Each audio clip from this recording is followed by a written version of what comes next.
দর্শক, পরবর্তী ভিডিও পেতে চ্যানেলটি সাবস্ক্রাইব করুন। আসসালামু আলাইকুম রহমতুল্লাহ। নাহিদ এখন ডাকতেছে প্রধান উপদেষ্টা ছিলেন সাবেক ডক্টর ইউনূসকে সহ রাজপথে নামতে হবে।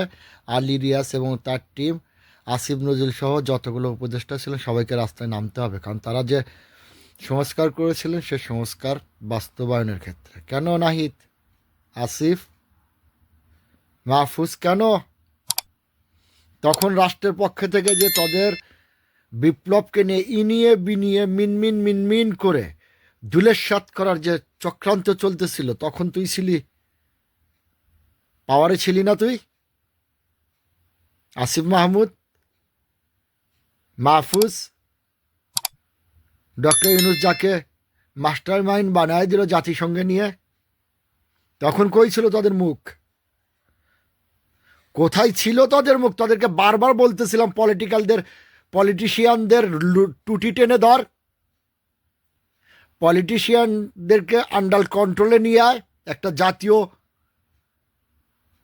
সতর্ক বোর্ডের মাধ্যমে বা ন্যাশনাল কনসেশন সেন্টারের মাধ্যমে।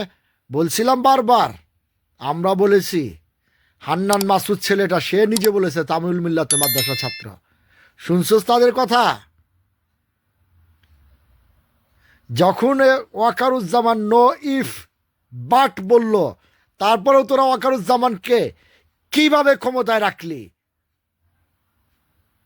কেন স্যাক করলি না তখন? তুই নিজে অর্ডার দিতে, তুই সরকারের একজন উপরস্থ পদে ছিলি, তুই নিজে বলতি as early as possible you want fire the Wakeruzzaman. কি করছস? এনসিপি তথা বৈষম্য বিরোধী ছাত্র আন্দোলনকে যদি টেকনিক্যালি বলতি গণভবন দখল কর, রাষ্ট্রপতিকে নিয়ে বুড়িগঙ্গার চুবা, বাকিগুলো আমরা দেখতেছি। কি করছস নাহিদ, আসিফ? আমাদেরকে শিখাবি পলিটিক্স আর রাজনীতি, ভণ্ডামি আর চাটামি আর দালালি আর তামাশাগিরি চোদাস? আমি বারবার বলতেছিলাম আমরা সেই পুরাতন স্যাঁতস্যাঁতা রাজনীতিতে ফিরে যেতে চাই না। এরা তো 55 বছর হয়ে আসছে, যারা সরকার গঠন করে তারা সংসদে বিরোধী দলকে এমন একটা সিস্টেম, এমন একটা পরিবেশ তৈরি করে যাতে তারা ওয়াকআউট করতে বাধ্য হয়। কেন? যেন তারা সকল ধরনের আইন নিজেদের মন গড়া অনুযায়ী পাশ করে দেশ এবং জাতির কাছ থেকে পয়সাগুলো লুটুপুটু করে খেতে পারে এবং দেশ এবং জাতির সার্বভৌমত্বের মানুষদেরকে জীবন মান দুর্বিষহ করে তোলে এই রাজনীতিবিদরা। বলেছিলাম না তখন বারবার, রাজনীতিবিদদের টুটি টেনে ধর? রাজনীতিবিদরা এত সাহস কোথার থেকে পায়? বলেছিলাম। এখন আইসোস ডক্টর ইউনূস, আসিফ নজরুল, এদেরকে মাঠে নামাতে নামা পারলে দেখি। গোড়ায় হাত দিছিলাম। আমি বারবার বলছিলাম যে রাজনীতি অস্থিতিশীলতার কারণে বাংলাদেশে এই ম্যাসাকারগুলো আসতেছে একটার পর একটা। কই ছিল তখন তাদের বুদ্ধি? কোথায় ছিল তাদের সুবুদ্ধি তখন? এখন আসছিস অমুকে তমুককে সবাইকে মাঠে নামতে। ক্ষমতায় পায় সব ভুলে গেছিলি। জেন্টেলিটি, অনেস্টি, সংবিধানের দোহায়। তখন তো তোরা সংবিধান লালন পালন করেই সরকারে বহাল তবিয়তে ছিলি। তখন তোরা সংবিধান লালন পালন করিসনি। যদি সংবিধানকে তখন লালন পালন না করতি তাহলে রাষ্ট্রীয় ক্ষমতায় কেন ছিলি? ওই সংবিধানের মাধ্যমেই তো তোরা চুপ্পুর কাছ থেকে শপথ নিয়ে তোরা রাষ্ট্র ক্ষমতায় আসলি। তখন কই ছিল তোদের? ইচ্ছা করেই আমার দেশ এবং দেশের জনগণকে তোরা জিম্মি করে রাখোস। রাজনীতির নামে গুন্ডাগিরি, রাস্তাঘাট দখল, মানুষের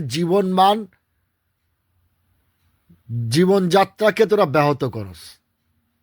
কই ছিলি তখন? তিনটা ছেলে ছিলি তোরা তখন উপদেষ্টা। তিনটা ছেলে, পুরো দেশ তোদের পক্ষে ছিল। কি শীর্ষস তখন? কি শীর্ষস তখন? আজকে কেন আসিফ মাহমুদ বলে ডিপ স্টেট আমাদের 2029 পর্যন্ত ক্ষমতা রাখতে চেয়েছিল? তখন বলিসনি কেন? হটকারিতা আর বাটপারি আর দালালি চোদাস।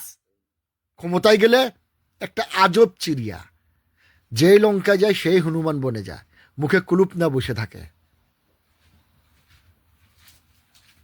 এখন রাস্তায় আসছো, রাস্তার মানুষ, সাধারণ মানুষের জীবনকে বিপন্ন করার জন্য আন্দোলন সংগ্রাম।